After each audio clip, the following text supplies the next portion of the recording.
품질 경쟁과 가격 경쟁이 있는데요. 다른 전문 자격사는 이 품질과 가격이 동시에 되기 때문에 고품질을 구입하기 위해서는 고비용을 지불해야 되는, 품질이 낮으면 가격도 떨어지게 되고 이런 것이 존재하게 되는데, 공인회사의 경우에는 이해관계자도 별 의견이 평소에는 없고, 그 다음에 기업도 별로 수혜자라는 느낌이 없기 때문에 결국은 품질 경쟁은 존재하지 않는다. 나올 수 있는 건 가격 경쟁이고, 그냥 싼 가격, 싸게 받는 것만이 존재하게 되는 이 부분이 이제 가장 큰 문제를 불러일으키고 있다라고 생각이 됩니다.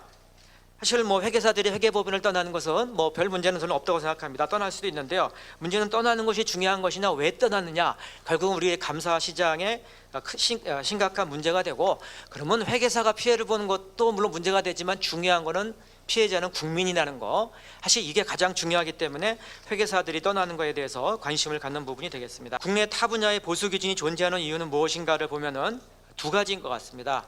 첫 번째는 제공하는 용역이 공익성을 갖는다, 즉 공공재적 성격을 갖는다는 것이고, 그 다음에 이 기준을 지정하는 것이 경쟁 제한을 하거나 담합을 위한 그런 보수 기준이 아니다라는 그러한 전제하에서 존재하는 것으로 생각이 됩니다.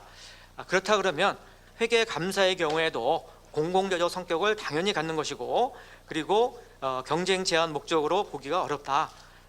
결국은 그렇다는 얘기는 이러한 공공재적 성격을 갖는 회계 감사를 시장에 맡겨놓는다는 것은 결국은 시장 실패를 가져오게 된다. 그래서 현재 이런 문제가 있는 거라고 생각이 됩니다. 감사위원회 역할과 책임이 강화돼야 된다. 저는 가장 바람직한 대안 중에 하나가 이 부분이라고 생각이 됩니다.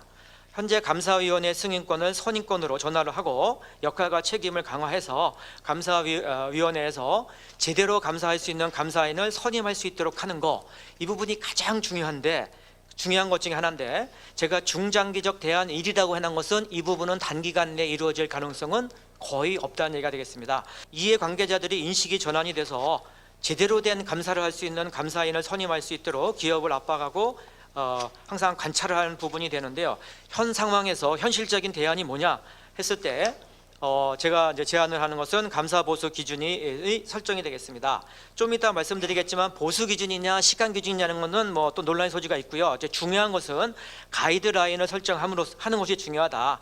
결국은 이것이 현재의 시장 실패를 막을 수 있는 가장 좋은 방법이라고 생각이 됩니다. 먼저 장기적인 방향이라고 적어놨는데요. 당연히 장기적으로 가야 될 방향은 자본주의를 택하고 있는 한 자유수임제에 의해서 자율적으로 결정하는 것이 가장 바람직하나, 이 부분은 우리가 나아갈 방향이고 아직은 아니라고 생각이 되고요. 그렇다면 단기적인 방안으로서는 감사 보수 기준을 제정하는 것이 바람직하다는 얘기를 이제 말씀을 드리겠습니다. 이 말을 제가 하게 되면은 바로 반론이 올 수 있는 것이, 감사 보수 기준을 제정하는 것은 글로벌 스탠다드가 그게 글로벌 스탠다드냐, 글로벌 스탠다드에 역행하는 것이 아니냐라는 반론이 당연히 나올 것이고요. 그에 대해서 저는 맞다, 글로벌 스탠다드는 아니다라고 말씀을 드리겠고요. 반문을 하고 싶습니다. 그렇다면 우리나라의 감사 환경이 글로벌 스탠다드인가?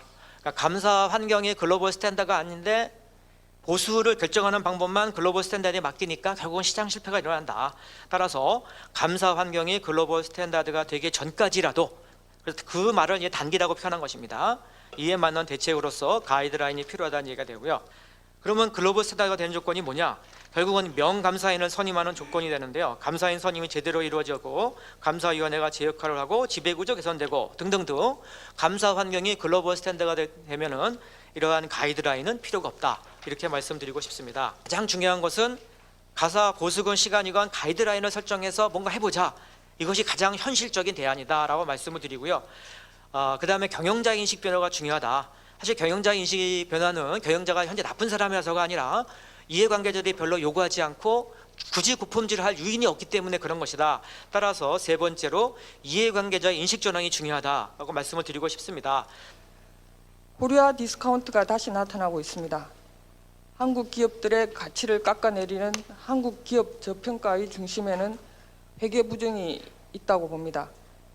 오죽하면 IMD가 발표한 국제 경쟁력 평가에서 우리나라는 회계 및 감사 적정성 항목이 꼴찌를 했겠습니까? 회계 부정과 부실의 원인은 한둘이 아니고 구조적이기도 합니다.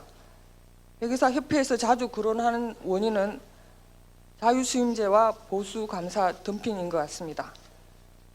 회계 감사를 시장 경쟁에 맡기다 보니 자유수임제를 택하게 됐고 감사 보수 덤핑이 일어나고 이는 또 부실 감사로 연결된다는 것입니다.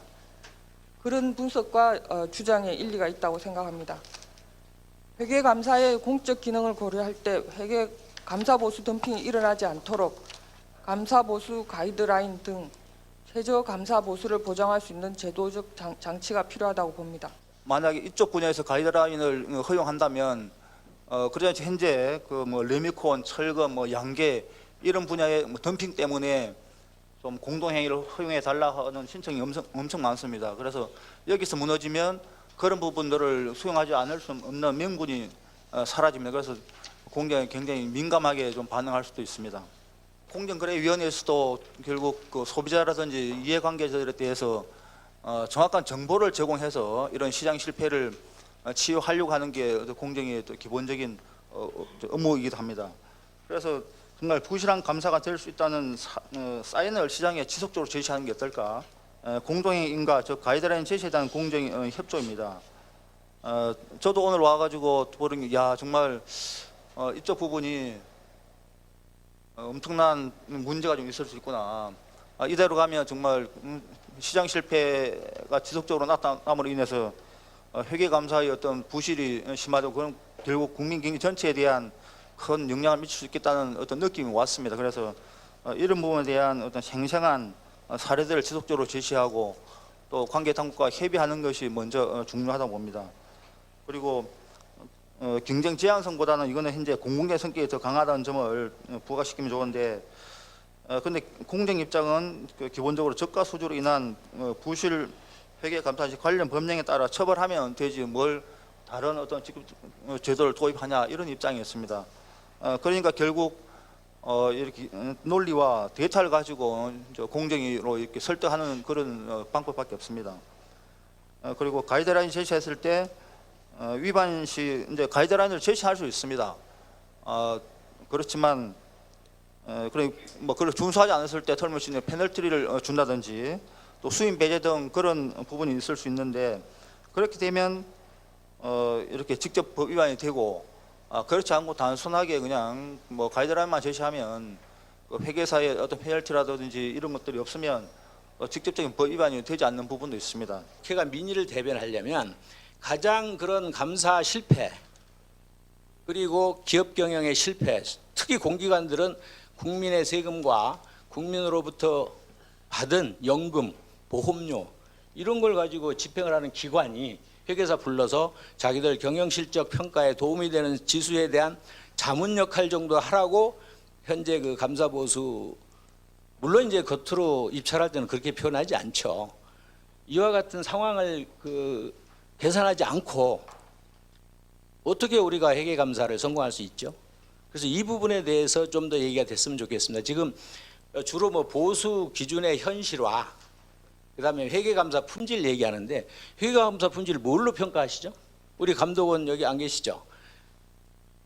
계십니까? 감사 품질을 하면 아까 말씀드렸듯이 기본적으로 거래의 투명성, 의사결정의 투명성, 그다음에 그 설립 기관이나 기업의 공공기관의 설립 목적의 적합성 그런 부분들을 평가를 해서 제대로 보고서를 내느냐 이제 이런 부분에 중점을 둬야 되는 게 품질이라고 생각하고요. 어떻든 품질의 개념을 감독 당국은 좀 제대로 세우셨으면 제가 한번 부탁을 드리겠습니다. 자 그러면 감사보수 덤핑 방지를 위한 과제는 뭐냐? 첫 번째는 우리 회계감사에 대한 인식 전환이 대단히 중요하다. 실제로 상당한 그 회계감사 용역이 공공재적인 성격을 상당히 많이 가지고 있습니다. 그래서 그 부분을 인정을 해 주셔야 되고요. 두 번째는 준정부기관일수록 아까 제가 보고드린 것처럼 회계감사를 감사로서 인식하지 않고 하는 인식 전환이 대단히 필요하다.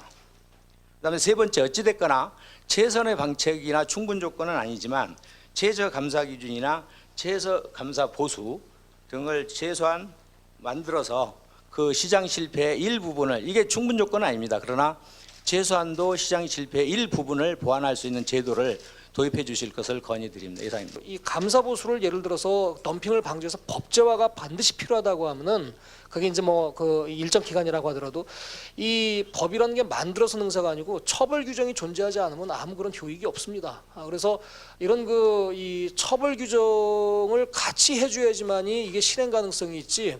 그 처벌 규정 없이 그냥 뭐 이렇게 감사 보수의 그 어떤 덤핑을 방지하기 위한 그런 제도 만다고 해서 과연 지금 우리나라 그 시장 환경에서 가능하겠느냐? 이거는 좀 저희가 의문이다. 이런 그 말씀을 좀 드리려고 하고. 그다음에 역시 이제 한국 사회에 좋은 그런 그 문화적으로 좋은 거 전통이기도 합니다만 이런 그 경영 방식에서 약간의 그런 걸림돌도 있습니다. 예를 들자면 뭐냐면은 이런 그 관계 지향적인 그런 사회이기 때문에 나타나는 특성들. 그다음에 이 소위 말하는 그 이 상명하달식의 그런 어떤 그런 그 거버넌스를 가지고 있는 그런 것들이 해소가 되질 않습니다. 이거는 그 고유한 그런 문화의 특성이기 때문에 이거는 뭐 100년이 걸릴지 200년이 걸릴지 모르겠습니다만 절대 영미식으로 바뀌는 그런 그 경우는 저는 없다고 생각이 됩니다. 그다음에 이제 어떤 실증 자료 지향적이보다는 그런 그 주관적인 그런 그 관점과 선험적인 그런 경험에 의해서 이렇게 이 경영이 이루어지는 그런 그 행태들도 역시 이제 그 고려가 되어야 되기 때문에 우리가 이제 그 회계 감사라는 그러한 그 측면도 우리가 제도적으로 보완할 때 감사 보수뿐만이 아니고 이런 부분들을 좀 감안해서 우리가 좀 실현할 수 있는 그런 방법들을 만들어야 되지 않겠느냐. 그다음에 이제 아까 여러분들이 말씀하셨습니다만 제일 중요한 것 중에 하나는 시장에서 회계 정보에 대한 관심도도 떨어지고 있습니다. 그래서 그 아무리 우리가 회계를 강조한다고 하더라도 이건 회계 업계에 존재하고 있는 사람들의 얘기지 일반 시장에서는 그런 관심, 심지어 기업에서도 그 회계팀에서도 이 외관법의 내부 회계관리조대 책임자가 누구로 지정이 되는지 법이 정해 알지 못하는 그런 경우도 상당히 많습니다. 그래서 자꾸 우리가 그 공인회계사회라든지 아니면은 뭐 이렇게 그 우리가 빅4에 속하는 회계법인이라든지 아니면 금감원도 마찬가지고 자꾸 이런 그 회계 중요성에 대해서 이렇게 그 일반 그런 시장에다가 자본시장에다가 이렇게 그 여러 가지 그 이슈를 제기하면서 이렇게 언론도 그 협조를 받아가면서 할 수 있는 그런 노력들도 우리가 다 같이 해줘야지 이렇게 모래알처럼 이렇게 그 어떤 그 있으면서 이슈가 필요할 때마다 자꾸 법제화시키자 하는 그런 그 논의만 하는 것들은 옳지가 않다고 생각이 됩니다. 그다음에 이제 이 회계 관련 제도를 분명히 규제로 인식을 하고 있습니다. 규제가 아님에도 불구하고 이 규제로 인식하고 있기 때문에 그런 그 규제로 인식하는 정도를 갖다 좀 완화시킬 수 있는 그런 그 노력들도 필요하고요. 그다음에 이제 또 하나는 뭐냐면은 이 감사인 소속 회계사들의 이 직업적인 역량과 윤리의식도 이거 그 무시할 수가 없습니다. 그런데 저도 이제 공인회계사회의 교육위원을 한 6년 동안 했습니다만은 이 연수교육과 관련돼서 이렇게 그 요구를 하게 되면 공인회계사를 다 회피하려고 합니다. 그래서 이게 서류상으로 시간만 채우는 그러한 또 이제 그 집체식 교육이나 아니면은 움직이지 않고 사이버 교육만 강조하고 있는데 이런 논의의 장애 전문가들이 얼마든지 참석해서 그다음에 이런 자기의 그런 직무적인 관점을 늘릴 수 있는 그런 노력들을 해줘야 되는데 그런 게 없이 자꾸 이렇게 무슨 이 가불관계로 바뀌었다라고 얘기하는 것도 좀 한쪽에만 책임을 전가시키는 게 아닌가 뭐 이런 생각이 듭니다. 그래서 저희가 이 제도적인 문제보다는 역시 이 사람들이 이런 이 여러 그런 이 구성 요소가 이런 부분들 좀 같이 깊게 좀 고민해서 단기적인 그런 대안이 아닌 좀 중장기적으로 이렇게 합의를 이룰 수 있는 그런 논의의 장이 더 필요하지 않나.